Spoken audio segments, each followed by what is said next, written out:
welcome in This Week in Missouri Politics Midweek Update. I am joined in the studio by Jonathan Ratliff.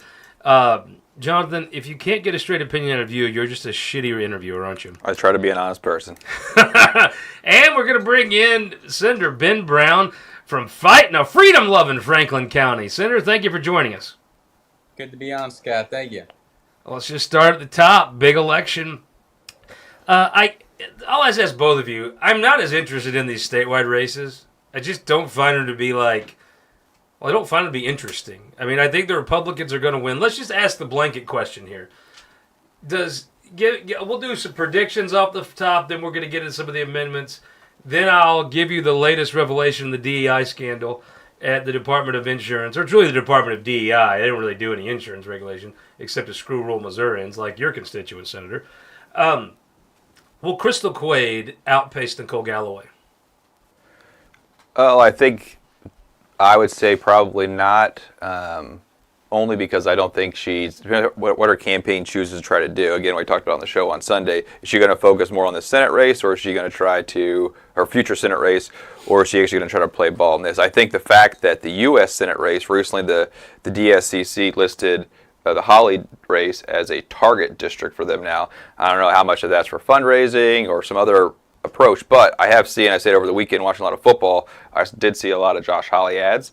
And so if they do choose to try to target that, I think that could have a much bigger impact on the governor's race and all the down ballot races. But I still think Mike Kehoe is an extremely strong candidate. He's working really hard, and I'm not sure going to beat that. All right, but I'll give the other argument. Nicole Galloway had been elected statewide. She'd served statewide for, 4 years before that. She was running against an incumbent governor in Mike Parson. So I'm going to say that Crystal, she also has the abortion thing. I think Crystal does outpace Nicole, but I think it's tight, and I think you can make an argument either way. What do you think, Senator?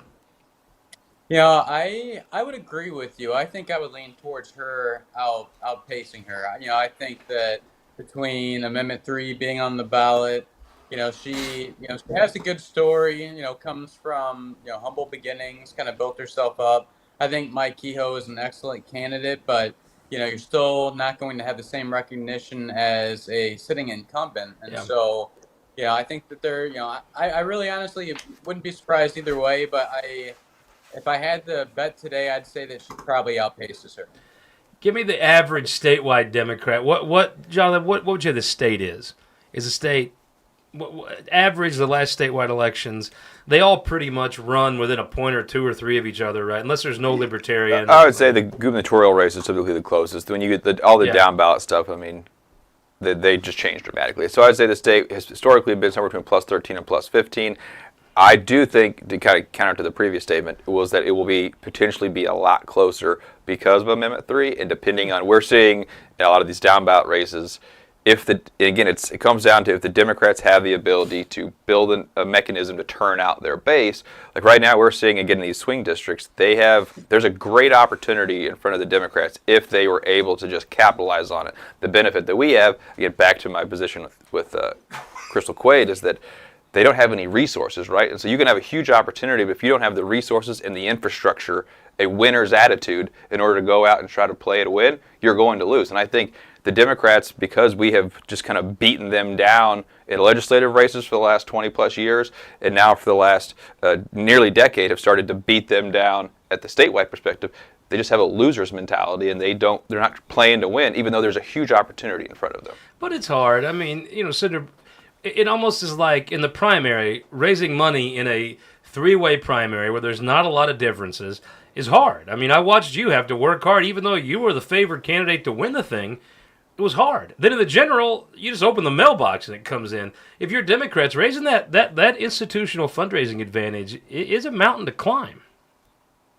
Well, I think I was the favorite with you, Scott, but I don't think that was the case with everybody. But I appreciate that. But you're right. I think that does make it more difficult. People want to, they have limited resources, and they want to put those resources towards people that are, actually going to be in positions of influence. So, it's people don't donate to a candidate. I mean, outside of the political realm they do, but in the political realm, generally you're going to donate to a candidate. It's somewhat self-serving to an extent. Sure. You want to see some return on investment at the end of the day. And with a lot of the Democrats, given the polling and recent history, it's just really hard to make a case that you're going to get that return. I'm with you on that. So if you're saying that the average statewide winner was a 13-point winner, let's just say that's our baseline. Will the average statewide winner on the Republican side be plus 13, minus 13? Over under.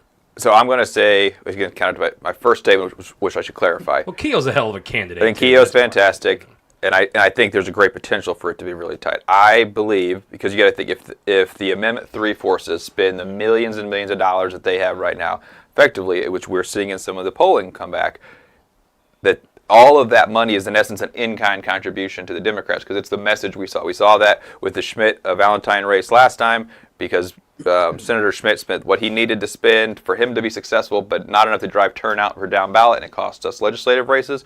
I think we're going to see the same thing this cycle, and again, the grassroots are trying to put a strong movement together to be anti-3, but that's not dollars on TV, and those dollars on TV are going to be hugely impactful, especially in down ballot races, whether it's down ballot statewide or just down ballot legislatively.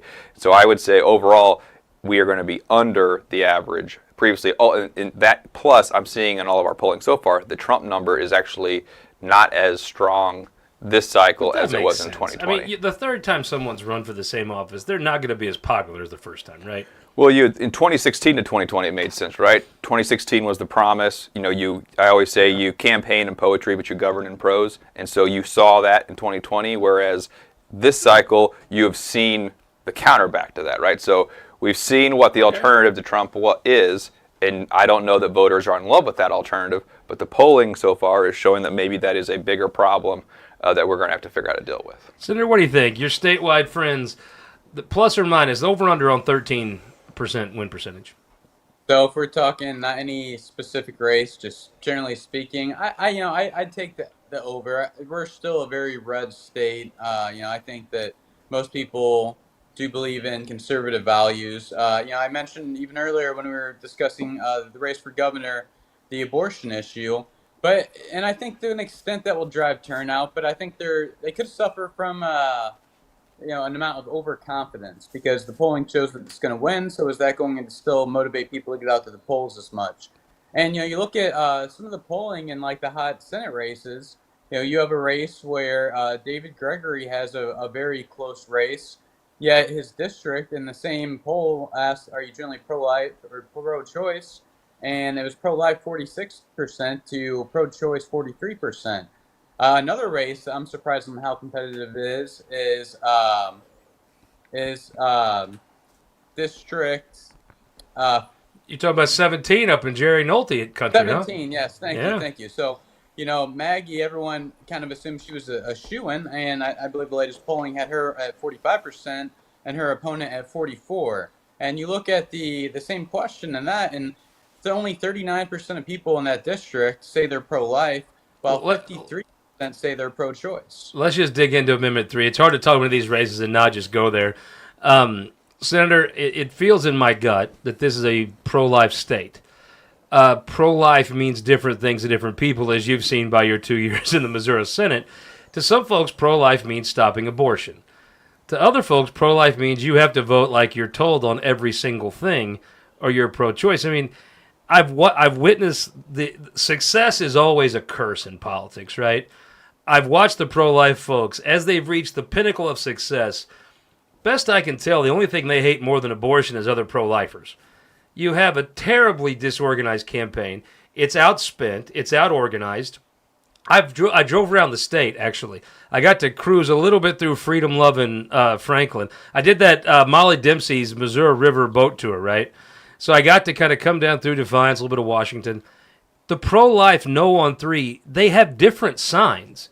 They can't even agree on how to do a yard sign. It's not startling because I've watched it, but I can only imagine if, let's just say hypothetically, Tom Dempsey woke up from a coma from 2014, how shocked would he be at how these people hate each other? Am I wrong? I would say that there is some there is some disconnect in the pro-life movement between the different. It's just a big player haters ball. That's all it faction is. at the moment. But I counter to your point. I think they're all consistently saying no on 3, which is the message that they're trying to deliver. And so whether it's a pink sign, a red sign, or a blue sign, I mean, even campaigns will have 3 different. Organized campaigns might have 3 different colors of a sign for farmers or sportsmen or whatever. Individuals. These don't say farmers against Prop the reality is the fact that they are no on 3 consistently, I think, is a positive, and it shows a little bit of a grassroots effort. Do I think it's enough to be successful? Maybe not. Hey, but Ben, your campaign was a very successful run. You printed up signs, right? I did. Did the campaign signs you printed up, do they all look the same, or did you print up different ones? No, we had uniform signs. Yeah, John, who's your top campaign this fall? What's the thing you're focused on right now when you wake up in the morning? I'm primarily focused on HRCC. Okay, give me a close race in HRC. Oh, Philip Oler thing, right? Mm-hmm. Big race, Democrats making a run. How many different yard signs does the campaign print up for that? There are no signs. There are no different signs, but those aren't grassroots campaigns. Those are well-funded, strong campaigns. Oh, they're top-down campaigns. They're grass tops. They're not grassroots campaigns. They're ones that actually could win. Yeah. I've always found. You start telling me a grassroots campaign, I'm like, oh, that guy's toast. He's done. But tracking back here on Amendment 3, it feels like to me the majority of this state considers himself pro-life. They also think the current law is a little more pro-life than their taste. Ben, you actually are on the ground talking to folks. Is my gut wrong that the majority of this state's pro-life? They might not be this pro-life. Yeah, I think that would be fair. I think on the flip side, I think that a lot of people don't realize just how far the Amendment 3 actually goes. I've spoken to people that were under the impression that this would just allow the exceptions, when in reality, any doctor that claims any instance of what they consider to be mental health could allow abortion all the way up to the time of birth. So, it's much more than just adding those exceptions. It's really rolling back decades worth of pro-life policy if this were to pass. And I think that, because the no campaign just doesn't lack the resources and organization as the pro campaign, I think that it's been a little more difficult to get that message out. So, end of the day, though, I mean, I see what you're saying. I feel like the best argument against Amendment 3 is, while you might not like the current law because it's a little too far this way, it's not as though you're moving to the middle. You're moving all the way too far the other way, which I actually think if Missourians could pick between an extremely pro-choice state and an extremely pro-life state, they would begrudgingly pick extremely pro-life, but I think they would rather be moderately pro-life. Now, Franklin County is a diverse county, especially as more St. Louisans move out into Franklin County. Tell me where freedom, love, and Franklin is on this. Will this pass in Franklin County? It will absolutely not pass in Franklin County. Even Amendment 3 in the previous election cycle didn't pass. There is some diversity of thought in Franklin County, of course, but it's a very conservative county overall. And Washington, Missouri's got a little clique, right, of more liberal folks, right? Yeah. I mean, I'd say there's some more moderate people in Washington. Then you get up, up. Grace Summit probably has a few, right, of them trickling in. Labadie maybe, right? Yeah. I think that'd be fair, but still. But overall, overwhelmingly, very, very Republican. All right, so give me the prediction, John. Amendment 3. Let's set the over at 54. Where are you coming in? I'm gonna say it's over. I think I'm with you on over on 54. Senator, what do you think? The overall statewide, you travel this state. You see a lot of numbers that I don't see.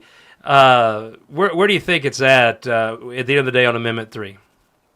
Well, Scott, I've always been a bit of an optimist, and 2 years of politics hasn't quite changed that yet. So it's probably made a good run at it, though.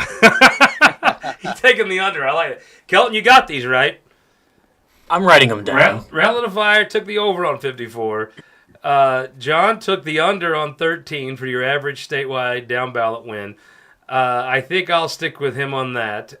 Ben, the eternal optimist, went high on both of them. I like it. Got to do a couple thank yous here. Got to thank my buddy. Check this out. Chad sent this to me. Really appreciate this over at Sedalia. This is a Budweiser Fire Department Stein and my folks down in Butler County. I got sent this patch. It was pretty cool. St. Charles County folks sent me this patch and was like, we're not all nuts. And I'm like, well, prove it. And so they sent me the Sheriff's Department sent me this. Then I got one from Glendale, Senator Schmitz, where he used to serve municipally. And then my buddies from back home sent me one. We got to find a thing to do with this. I appreciate it. Also, if you're watching this, thank United Fiber. They allow us to bring this, the best rural broadband in the state of Missouri. And, Senator, if you're bringing in somebody from out of town and you want to put them up somewhere nice, right? You bring them to Jeff City. What hotel you putting them up? Well, no other place than the Courtyard by Marriott, of course. See, this is why this dude knows what's up. He's why he's successful. Okay, let's talk a little bit of these other amendments. Senator, you run on liberty and freedom, right? Yes, sir. Why can't I bet on the Chiefs? Well, yeah, I can give you the long version, the short version. The short one, the short one for me. I think that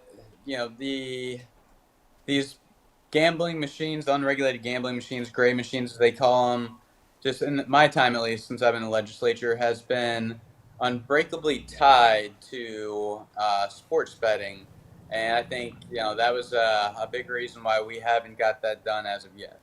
John, you keep electing these people that tell me they're for liberty and freedom, but I'm getting the sense they're only for the liberty and freedom they want me to have. If I want to do something they don't want, they turn into the biggest damn liberals in town. Yeah, I think there's some consistency. Why can't I bet on the Chiefs? Look, I would love for sports betting to pass. I just don't think it's going to. Boy, it's hard when there's an organized no. That the difference would be an organized no that has TV, right? Because folks are going to watch this, and they'll say, "Oh no, we're you got it all wrong, Scott. No, it's not that. It's education money." Da, da, da, da, da. And I'm like, no. I just want to do what I want to do, and I want you to piss off. Yeah, I hear pretty consistently, I get the questions a lot, is it people that know that I work in politics, they say, so is it true, is the money really going to go anywhere? And the fact that the voters are already starting to digest that a little bit and start to question if the money's truly going where they say it's going to go, I think that's a huge telltale sign right now that that's going to start to become a much bigger problem. And I think you can look to Illinois and you can look to Kansas, the two different options of the states around us who have sports betting. The Missouri version on the ballot right now is way more like the Kansas option, which doesn't, of the millions of dollars that are going to be spent, a very small amount goes back to the schools, whereas the Illinois version, not that we want to emulate Illinois, but the fact of the matter is a lot more of those dollars that are bet, the profit side comes back to the schools. Let's say hypothetically, I don't give a shit where the money goes. I don't really want to send Aaron Cornman more money. Mm-hmm. I think if you want to know when Desi is finally right where they need to be on money, they'll fire him. Until they fire him, I keep cutting them. I don't think they need any more money. But what about folks that don't give a damn about school funding? They just want to bet on the Chiefs. Well, then I think those people, the ones might be the ones that will go ahead and choose to vote yes on the sports betting amendment. But I am not convinced that that's going to pass. Before we ask the senator, we're getting lots of comments. Number one, shout out to the haircut of the senator. He's on point today, looking good. I'm getting lots of feedback on that. And Kelton, the background picture of the Capitol back there is getting rave reviews. I worked really hard on that. We did that Sunday. Crystal even, I talked to her yesterday. She complimented the look with the Capitol in the background. I mean, it's awesome. So, back to this amendment thing. Senator, are you voting to just let the government leave me alone and let me vote on the Chiefs if I want to? Yeah, I don't have any issue with that whatsoever.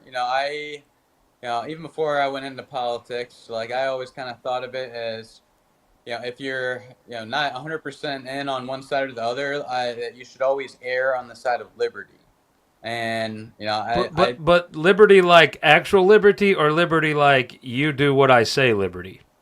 I'm talking about the real deal, Scott. Sweet. Put it in my veins. I'm all about personal responsibility over government control. However, I will say this: if there was ever an argument against sports gambling and what it can do to you, Kelton's record of betting on Mizzou this year would be the cautionary tale. Every time I've been like, I'll take Mizzou to win but not cover. They've not covered. Kelton would be homeless right now. Then he bet big on Mizzou with down 2.5 at A&M, and wow, that was a bloodbath.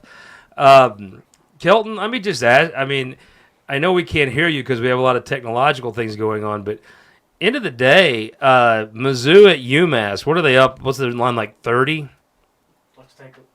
Let's take a look. They're going to be, it is a negative 25.5, so almost 30.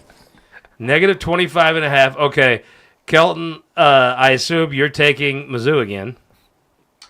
Absolutely. I'm very confident this time. Dude, this is why, Senator, maybe you should watch sports betting because homers can come in here and lose their shirt. Jonathan, are you taking Mizzou 25.5? I'll be a homer. Why not? I'll take Mizzou to win, but not to cover. I'll be the Price is Right guy betting $1. Senator, are you taking Mizzou giving 25.5 to? I didn't even know UMass had a football team. We'll make it competitive, I'm sure. Calipari had them with the They have a Did you know they had a football team, first of all?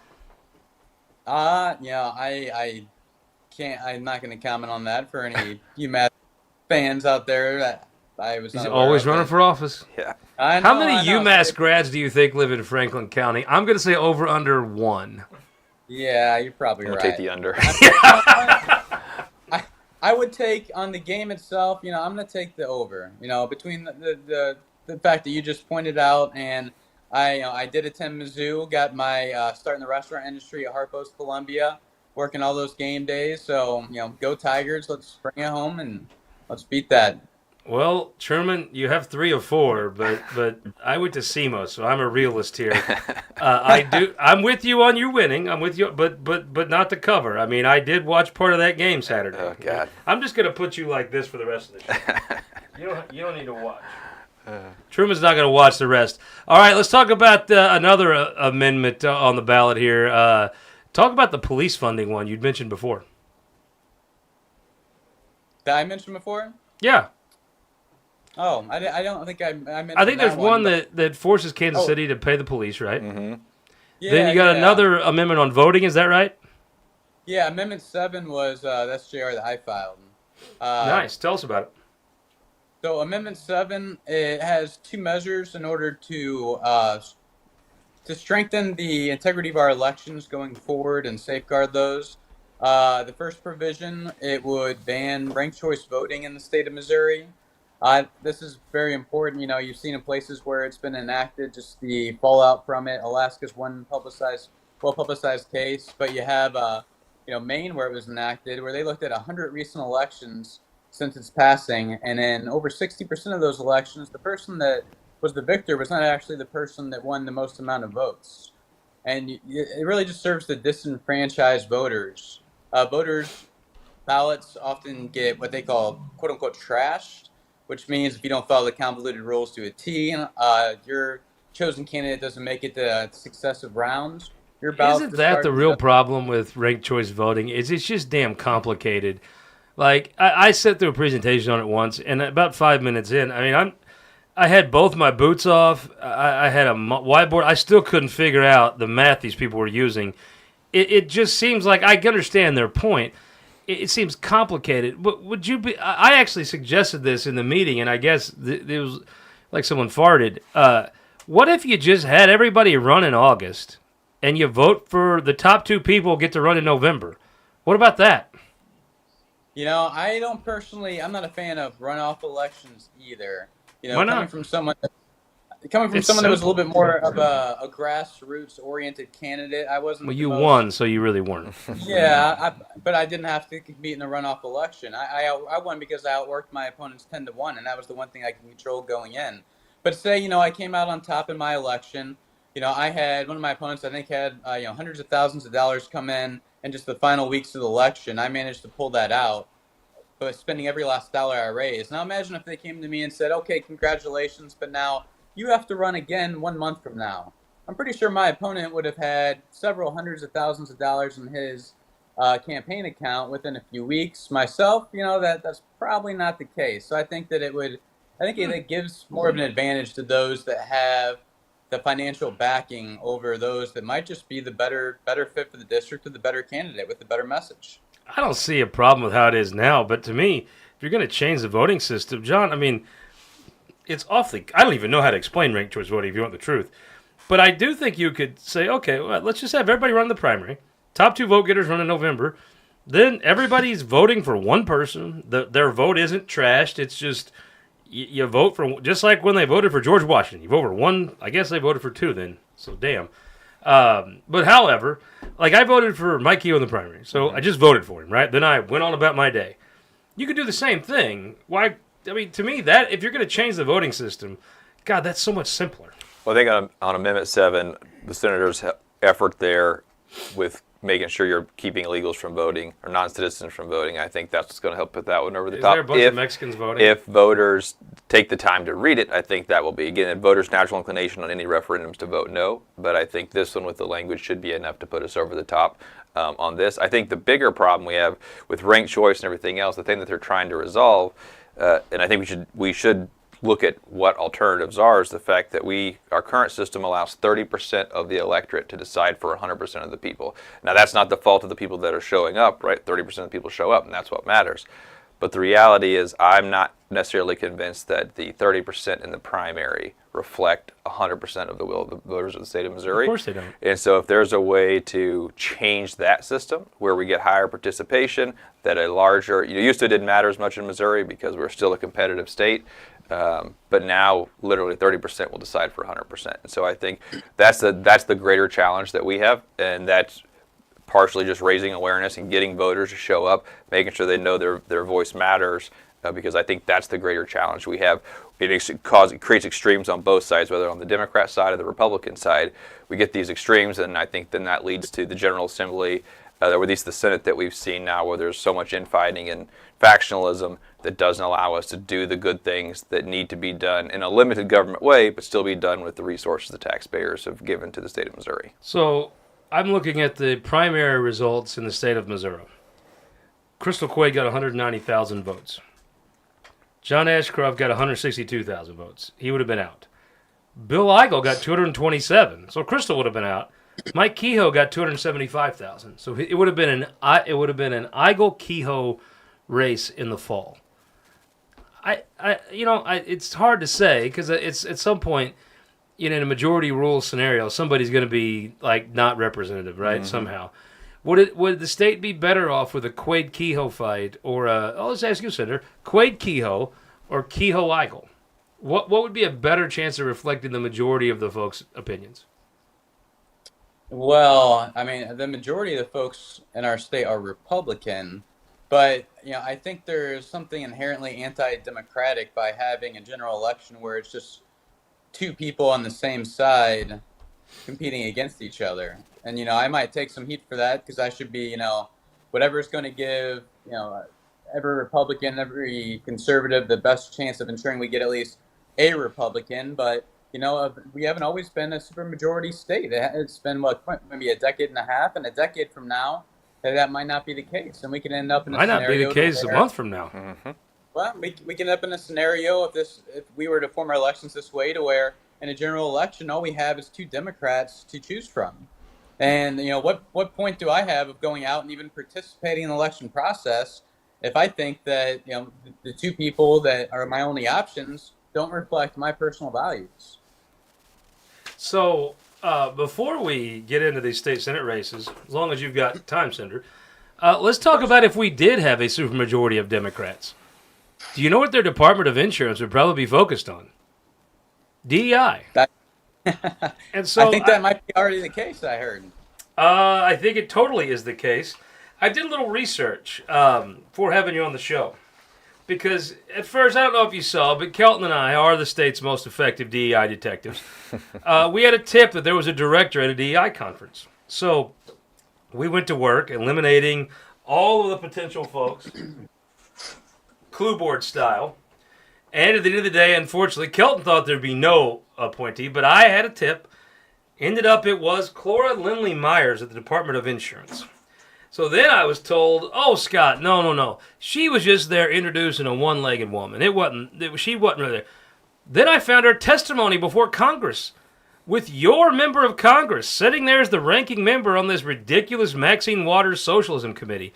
She testified on your dime about her great work on DEI. Then I get told, "Oh, no, no, you don't understand, Scott. You're just a dumb hillbilly. You don't get it." Clora Lindley Myers lives in Georgia, so she's much smarter. East Coast people are always smarter than you hicks from Southeast Missouri. And I was like, well, let me do a little more digging. And Senator, I have something to tell you. What year did you, when were you sworn into the Missouri Senate? Would it have been January of 2023? Yes, I believe it was. I believe there was some discussion that session about DEI in the state. And I believe you were told there is no DEI in the state of Missouri. We don't do that, right? Hell, even Truman can't beat Texas A&M, but he got rid of DEI, right? I was told that actually at a committee hearing for a bill that I filed to ban DEI loyalty oaths at universities, and then I went into my folder and pulled out 3 job applications requiring exactly that right then and there in the hearing. So I've been told a lot of things, but what you're told and what reality, particularly in Jefferson City, I've learned are not always the same thing. Well, I am going to send to you when we're done here. This is the Missouri Department of Commerce and Insurance. Its actual acronym is DCI, which is super funny to me. I'm going to be messing with that here in a little bit. Under their goals, their initiatives they're working on, it says continue to implement inclusion, diversity, planning, and initiatives. It says it right here. That's what she told Congress she did. Then I was told, "Oh, those slides don't mean anything. You're just a hick. You're just a damn hillbilly. You're just drunk. I don't know what you're... Faughn, take the Bud Light out, And I was like, well, all right, let me just keep going here. I was told, oh, that conference was a one-time thing, right? Because I looked up here, and I found this is her travel schedule. And so 30 to 60-day look ahead in April, she's saying she's going to the DEI conference. She's thrilled about it, very proud. I mean, hell, the woman barely shows up to work. I mean, look at all that travel. Like, God dang. I mean, imagine if you're an insurance agent watching this while you're cold calling folks.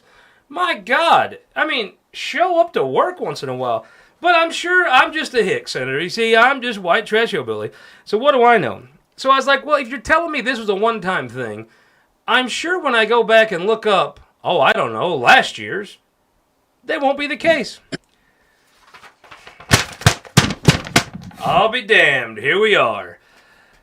DCI Weekly Report. Clora Lindley Myers. Here we are. We went to the 3rd annual DEI conference. How about that? June 8th, 2023. The 3rd annual Diversity, Equity, Inclusion Conference in Kansas City, Missouri. This is before she went to Switzerland, before she went to St. Louis, before she went to the Bermuda Triangle, before she went to Colorado Springs, and then she went to Atlanta. They're saying that's a satellite media tour, but that's actually where she lives. So I was probably working out of her house that day. Senator, I guess my question to you is, you were told there's no DEI. I'm going to send you here in about 5 minutes direct examples that that actually Representative Perkins uncovered with a sunshine request. Do you think this department should have any of its top-level executives employed when you come back in January? Well, that's, I think, ultimately up to our incoming governor, but I think there's a strong case to make that, we need to be looking at those people in those top positions. Well, let me just ask you this. Do you think there's an old boy in New Haven today swinging a hammer, and he's thinking, what I'd like to do is work an extra hour today so I can pay more taxes for more DEI? Do you think that man exists in New Haven? Yeah, absolutely. Yeah, you think he exists in Union? You think there's a old boy in Union today fixing somebody's pipes, and he's thinking, damn, I'll work extra today if we could only have some more DEI initiatives. That'd be great. Yeah. Do you think that old boy exists? Of course, and I'm right there with him. And I think back to the freshman bus tour before I was sworn in, and all the meetings with people from various departments since then. The thing that pretty much every department has in common? They all come to you and talk about how they need more money because they don't have enough to keep up with the rising cost of labor and compete with the private market.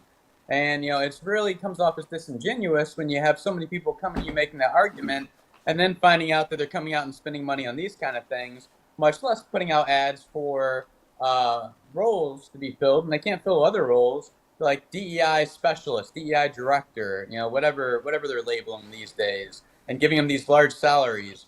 Focus on the nuts and bolts of what the department's supposed to do. I think that government's already big enough. You don't need to be expanding it in ways that really don't serve the people of Missouri and really do nothing but divide us, in my Do opinion. you think there was anybody drinking a beer at Sullivan Bowl in your district thinking, damn, I'll put this back and I'll send this to Jeff City so we can have more DEI?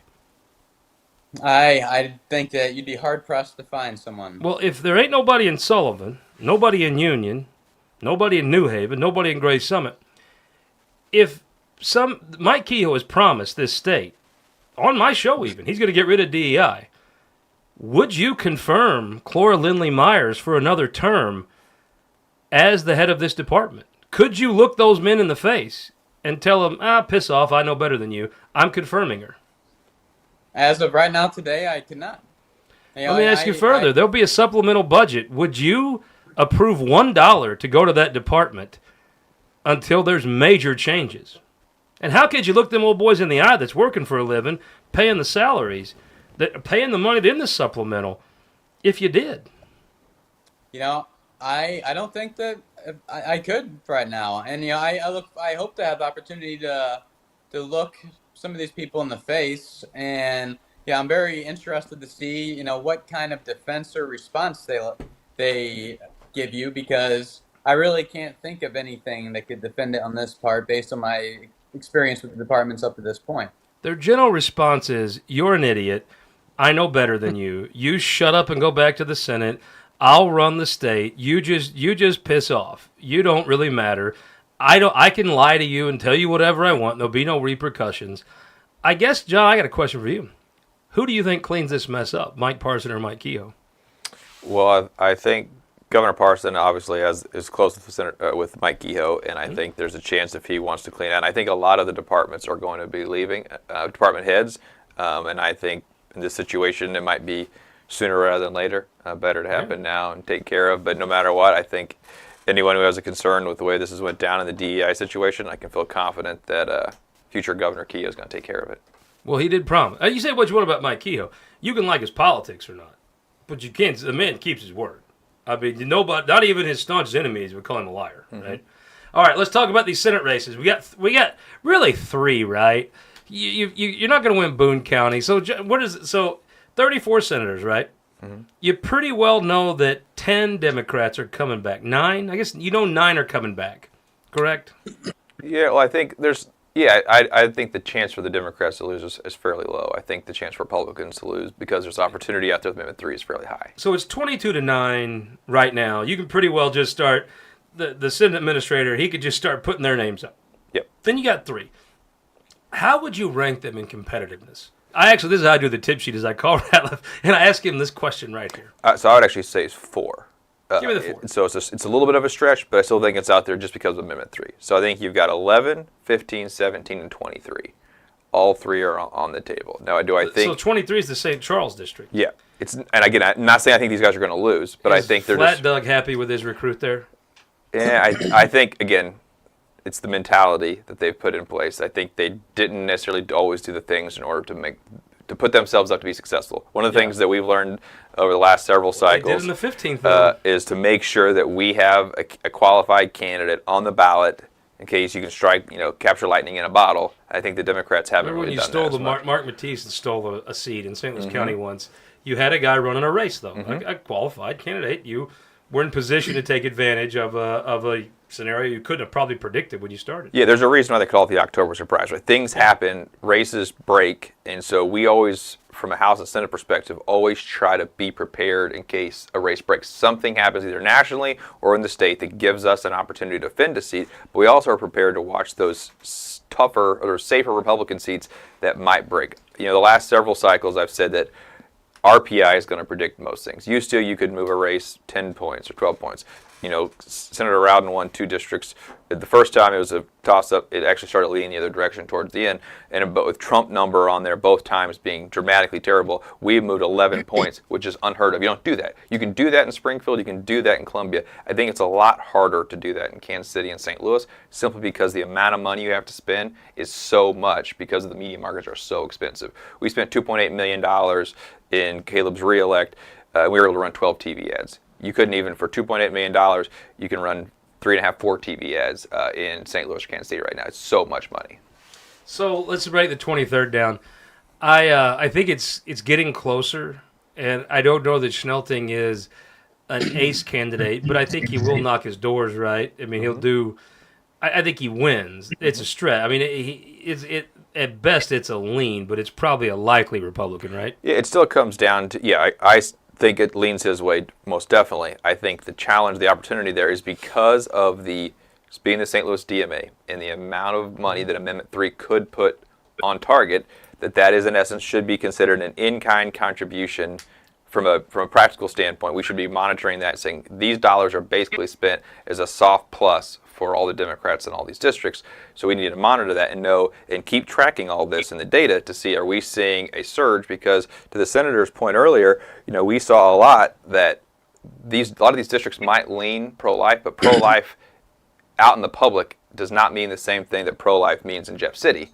And I think the biggest problem is, I've got polling back in several districts that 34% of pro-life Republicans are voting yes on 3 because they define being pro-life at 15 weeks, or exceptions for rape and incest, or at least the first 5 weeks, right? They have a lot of different exceptions that they're willing to put in that doesn't exist right now. And if the race isn't about yes on 3 or no on 3, it's about whose position is more extreme, and then which of these 2 candidates is more extreme. Is the Republican candidate more extreme, or is the Democrat candidate more extreme? And again, we're seeing in a lot of these races that people are starting to think that the Republican candidate is more extreme. And if that holds, then I think we're in trouble in a lot of House races and a lot of Senate races. 2 questions, Senator. One, Adam Schelting is going to be in your caucus in January, right? That's my feeling. I don't really have any doubts on that. Adam, he's a hard worker. I was able to see what he did in the primary, and I was very impressed. I expected a close race there, and for him to win overwhelmingly the way he did, I think just really made a statement to me. I think he's going to continue working hard. I've spoken to him since his victory. He doesn't take anything for granted. So I have the utmost confidence. He's going to be out there. He's going to drive it home to the end. And I think that he'll win by a bigger margin than probably a lot of people expect. Let me, next, we talked about Amendment 3, but I do agree with Jonathan in the sense that I think there's a lot of folks that consider themselves pro-life that are going to be voted. I mean, normal people I know don't talk about abortion at the bar or at dinner table. I think they would, but if you do ask them, they'd say they were pro-life. I think there's going to be a sizable number of people that consider themselves to be pro-life that are going to vote yes on Amendment 3. Am I wrong? Probably. I would think that there's likely to be a good amount of people in that camp. And, like we touched on earlier, there just hasn't been an organized central message from the opposition like there has been for those. Because the only thing pro-lifers hate more than abortion is other pro-lifers. Though I do think that this has been look at your Senate caucus. I mean, just look at the Senate caucus. The only thing Republican senators hate more than abortion is other pro-life senators, right? I wouldn't say senator on senator as much as, I watch you guys. I mean, that's what I took from it. We get along. Everyone in the Senate gets along great, Scott. I have no idea. All right, let's move on. What's number 3 on the list? You gonna go? So I'm gonna go from safest to most competitive, right? So I should say, I think 11. For Republican perspective, sure. So then I would say 11 is the next most safe. It's about a plus 7.7 district, so it should break our way. I think there's the interest. I think the chamber just came out and endorsed Robbie Sauls there, I believe. And so I think that, there's a little bit of a disconnect from the kind of old conservative guard, the old establishment, what it meant to be Republican, and kind of what that district looks like. Still, the RPI is such that it's nearly as Republican as the SD19 is Democrat. Not quite, but it's still better. SD19 is like plus 90. So that district is the other way, except for how many what resources are willing to be spent there. And I think from a St. Louis to Kansas City DMA difference, it's a big difference. Independence itself is a more conservative community than, say, Baldwin is in 15, or even like Today. downtown St. Charles is. You used to have that person making $125,000 in an office voted Republican in Baldwin, and that guy making $80,000 as a union welder voted Democrat. That's switching, right? Yeah, the working class, non-college educated voter is tending to become more of a populist voter, is becoming more Republican. And I think, and we're seeing Trump's numbers, Trump is holding fairly well with all labor voters. And so that is holding true in 11, which is why I still think it leans our way in that seat, more so than let's say a 15 or a 17. So, Nicola, I mean, look, I think I would say it was an upset, not a huge one, but an upset in the primary. The guy's a minister. He knows how to talk to folks. Robbie Saul's a good guy. He's won a lot of close races. I think all 3 of his House races were competitive. He had to go hustle. I feels like if I wanted to be one of the two, I'd rather be Joe Nicola. Is it come down, Senator, to fundraising and how much money your caucus is going to send over there to make sure he wins? Is that the question mark? In part, yes. As somebody that won my campaign, not because I out fundraised, I wouldn't put. Yeah. I think there are other ways that you can compensate for that if you're not the most well funded. As far as how I would rank them, did you rank them from most competitive to least competitive? I think we're going least competitive to most competitive. So I think there's a lot of Republicans very confident that you're going to win the 11th. Okay, so I'm going to switch it up. I'd say the one I am the most confident about would be the 15th, David Gregory, actually. Gotcha. And in recent polling, we showed that the polling showed that the majority of people surveyed were pro-life, yet he was still up by 4 points. You go back to Senator Andrew Koenig's last election, he was actually down by several points. 7 or 8, right? 7 or 8, and I believe he ended up winning that by about 10. Yeah. And so, I factor that in, and just with what I know about the district, portions of that were previously part of the 26th district. I know a lot of people in that area, and I'm pretty confident that he's going to pull that out. After that, I think. Does it make you nervous, though? I mean, like we talked about the 23rd. I'm not sure that the Democrats I talked to are thrilled they got the recruit they got. Every Democrat I know is thrilled they got Joe Peerless. The 23rd, I'm not really worried about the 23rd. No, I'm not either. But I do think in the 15th, the candidate quality matters. The Republicans have a terrific candidate in David Gregory. The Democrats have a terrific candidate in Joe Peerless. I would say one of the best Democrats on the ballot as far as the ability to go get Republican votes. Joe Peerless is an impressive guy. Yeah, I wouldn't argue with that. But I think David Gregory also has assets. I think he is extremely likable, extremely personable. I mean, you just have, kind of like Mike Kehoe. He's the kind of guy like you just pick up and have a conversation with anyone. I get that same feeling from David Gregory. He's, he just has that kind of it factor that you either have or you don't. And which I think works in St. Charles. I think David would have a very hard time running in the Boot Heel or in Curtis Trent's district. I think he has the it factor for that district in spades. Yes. In St. Louis County, where people tend to be a little bit more moderate than out in freedom-loving Franklin County in my neck of the woods. A little more fluent, right? Yeah, he has that personality that can appeal to people that are more moderate. And, he doesn't really come off like an extremist. And so, I think that he is a good person to be you can tell he's doing well because the Post-Dispatch is running hit pieces on him. You know your campaign's doing well, the Post is hitting you. Yeah, there you go. You know you're doing well in the Senate if they're hitting you on random BS. So I think this. I think, David, the numbers I've seen, and this is generally from pro-Amendment 3 folks, but frankly, I think they're the only ones that are spending the money to have really good numbers statewide so far that I've seen. It's numbers I really trust. They show that in outstate Missouri, it's Amendment 3's down some, but not as much as you'd need to win. Kansas City, it's 55-45-ish, right? They're pro-Amendment 3, but Kansas City people don't get as angry as St. Louis people. The St. Louis people, I've seen 65-35 and higher on Amendment 3 in support of it. I think, if you're David Gregory, boy, the laws you all have passed did not help him at all. Can he outrun, Jonathan, the I would say Amendment 3 passes in the 15th, 60-40. Am I wrong? Yeah, so to clarify overall, I think the ranking, just so we get that on the record here, I think it's 23, 17, 11, 15. So 23 goes Republican, 17 goes Democrat. Then I think then 11 probably leans our way, and then 15 is a truly jump ball. I think that's where it will hold at. That's the first bit. Second off, I think from a St. Louis DMA, when you look at that and where the competitive seats are, that's a far more college-educated, heavier. There's a pretty strong gender gap we're seeing in the polling.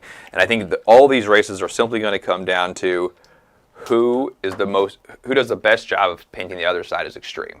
And right now, the polling that we're seeing is that the voters have a tendency to looking at Republicans as that we have the more extreme position on abortion. And I think that's because you're in charge. Well, because we passed the heartbeat bill, right? And the difference between Jerry and David is that David voted on the heartbeat bill. We know we didn't. David also had a very competitive primary he had to get through and to do things to win a primary that puts him in it that he has to overcome. But he's a prolific fundraiser. He's out working hard. He's hustling. Is it trial attorneys versus unions in this? What a again, if you woke Tom Dempsey up from a coma that he went in 2014, you'd be like, wait a minute, this is his biggest donors, and this is it. What? Well, it's what? like it's trial attorneys and some Republicans versus business and labor together, actually, with Peerless. So it's an interesting combo over there. I still think that'll be a very competitive one. We've seen, we can look at polling right now and show in a competitive race that we are ahead, maybe by 5 points or 9 points, like the senators suggested. But then once you run an ad tying this voter candidate to where they are in 3, they lose 15 points, right? And so I think that movement, if the Democrats are effective, they could be very effective in growing their minority right now if they were better at it. The problem, I think, is that they don't have any resources in most of these races, and that's going to be, it's a huge opportunity loss for them, and it's great why you have organizations like MSCC and HRCC, that are professional fundraising organizations that are out there going to be able to hold the line and defend Republicans in this moment, whereas the Democrats have this opportunity, and I just don't think they have the resources or the candidates to win. So, who wins the race? Give me a prediction. Right now, if the election were held today, I think Gregory wins. 3 weeks from now, I'm a little more worried that 4 weeks from now, I think it might break the other way. Give me the percent. You said you think Gregory wins. I tend to agree with you. I think it's a 52-48 race. I'm gonna go a little higher. I'd say he wins by about 8 to 10 points. Historically, the average is +6, so that would be he would way outperform the averages of that district.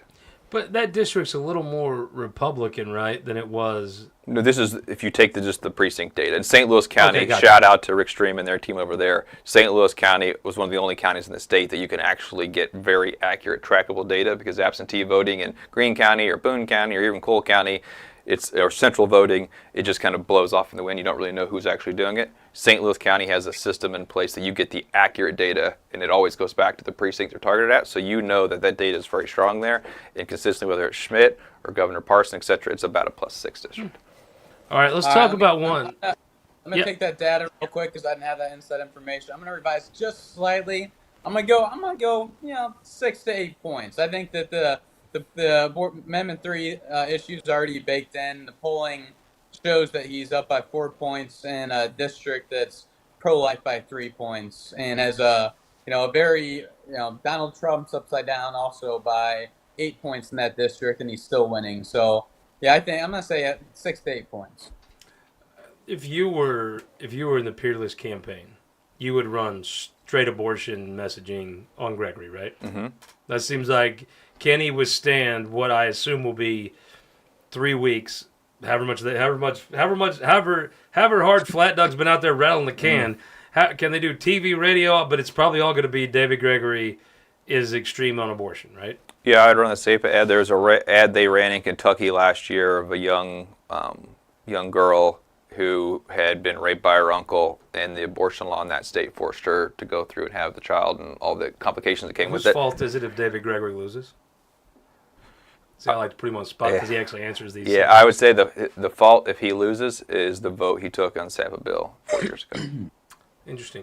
Let's talk about. I think it's the most interesting race. Look, I think either in the 11th the RPI is going to be there or it's not. Folks are either going to be tried or Trump or they're not. I think the 15th it's going to be how pissed are they at the Republicans about abortion. I think it's going to be pissed but not pissed enough. I think in the 11th for the Republicans they're going to be a little more tired of Trump than they were 8 years ago, but still enough to elect Nicola. Clay County, Maggie Nurnberg is a great candidate. I hardworking. I like Maggie. Jerry Nolte, though, in a district that's a Democrat district, I don't think people view Jerry Nolte as some insane whack job. They view him as Jerry Nolte. They've known him 30 years. He's a very nice guy. I thought Maggie was waltzing to victory. We wouldn't even be talking about this race right now, except Jerry Nolte came to town and filed. Am I wrong? I love me some Jerry Nolte. When I first came into the House and started working, he was a state rep. He's just a genuinely good guy who believes, like a good public servant who cares about giving back to people. It's not a partisan position. It's just a good government position.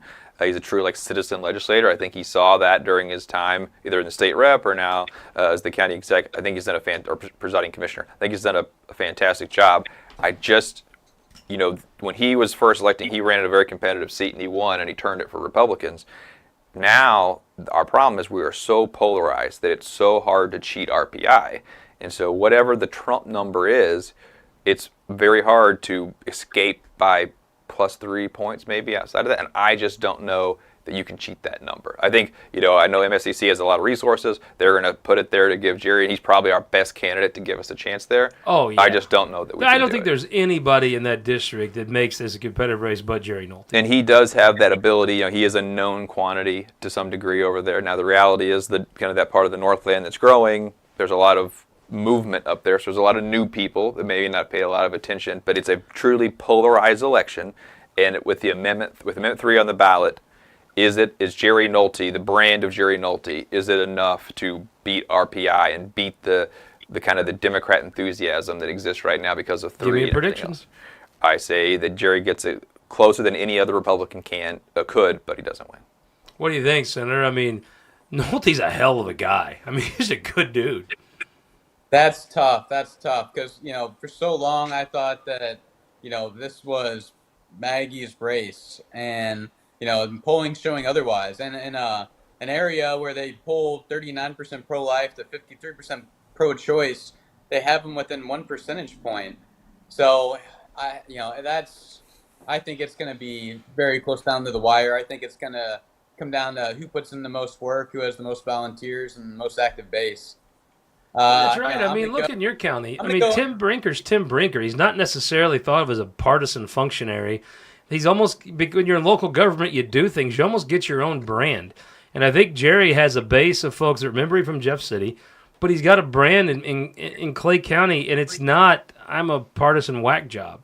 I think Jerry this would not even be a race but for Jerry, in my opinion. I agree with you, and I would have thought you were crazy if you told me I'd be saying this probably a couple months ago. But I'm gonna go Jerry by just a slight hair, very close race. There's a reason Mike Kehoe headlined of what was a very successful fundraiser for him. I mean, Mike Kehoe just doesn't have days on the calendar just to waste, right? Now he's got RGA commitments. I mean, but he went over and headlined what was a very full fundraiser for Jerry. I think that shows there's some people that are seeing kind of what you're seeing.